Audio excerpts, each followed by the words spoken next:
Channel सतरंगी कहानियाँ। रात के लगभग 12:30 का समय हो रहा था। बंगाल के एक छोटे से शहर में बसा एक पुराने रेलवे स्टेशन के पास इस वक्त फिलहाल ना के बराबर भीड़ थी। उसी स्टेशन के पास से एक बाइक सवार अपने घर जा रहा था।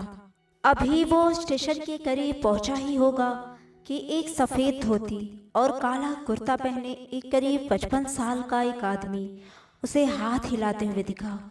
उसने बाइक रोक दी। उस आदमी ने कहा, मुझे थोड़ा आगे जाना है, क्या आप मुझे छोड़ दोगे? बाइक वाला कि जिसका नाम रमेश होता है, वो पहले तो उसे ऊपर से नीचे देखता है।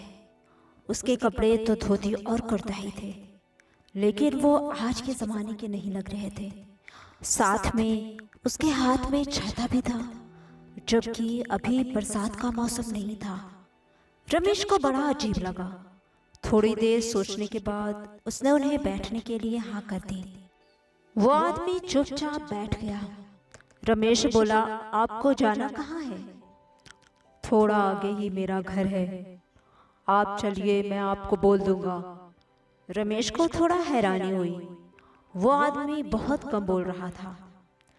काफी देर उसे बाइक चलाते हुए हो गया, लेकिन वो आदमी अभी भी खामोश था और साथ में बाइक भी हल्की लग रही थी। ऐसा लग रहा था जैसे पीछे कोई बैठा ही ना हो। रमेश ने पीछे मुड़कर देखा तो उसके पीछे एक काला धुआं सा था। देखते ही देखते वो धुआं पल में ओझल हो गया। रमेश ये देखकर अपनी बाइक पर नियंत्रण खो देता है और गिरकर बेहोश हो जाता है। आंख खुली तो वो हॉस्पिटल में था। जो लोग उसको हॉस्पिटल लाए थे, रमेश ने उनको सारी घटना बताई। वो सब हैरत और डर से उसको देखने लगे। उनमें से एक आदमी ने कहा, तुम किस्मत वाले हो जो बच गए। जो आदमी तुम्हें दिखा था वो अक्सर देर रात को वही लोगों से लिफ्ट मांगता है। अगर कोई लिफ्ट ना दे और आगे बढ़ जाए तो वो उनकी गाड़ी के पीछे पीछे भागता है और जोर जोर से चिल्लाता है, जिससे उस गाड़ी वाले का एक्सीडेंट हो जाता है। तुमने शायद उसे लिफ्ट दी, इसलिए उसने तुम्हें जिंदा छोड़ दिया। उसके बारे में लोग बताते हैं कि उस दिन काफ़ी बारिश हो रही थी। वो किसी गांव से आया था अपनी पत्नी की दवा लेने, जो काफ़ी बीमार थी। उस दिन उसे काफ़ी रात हो गई, लेकिन उसे कोई वाहन नहीं मिला। धीरे धीरे रात बढ़ती गई। वो लोगों से लिफ्ट मांगने लगा, लेकिन उसे किसी ने लिफ्ट नहीं दी। वो चिल्लाता रहा कि कोई उसे घर तक छोड़ दे, उसकी पत्नी बीमार है।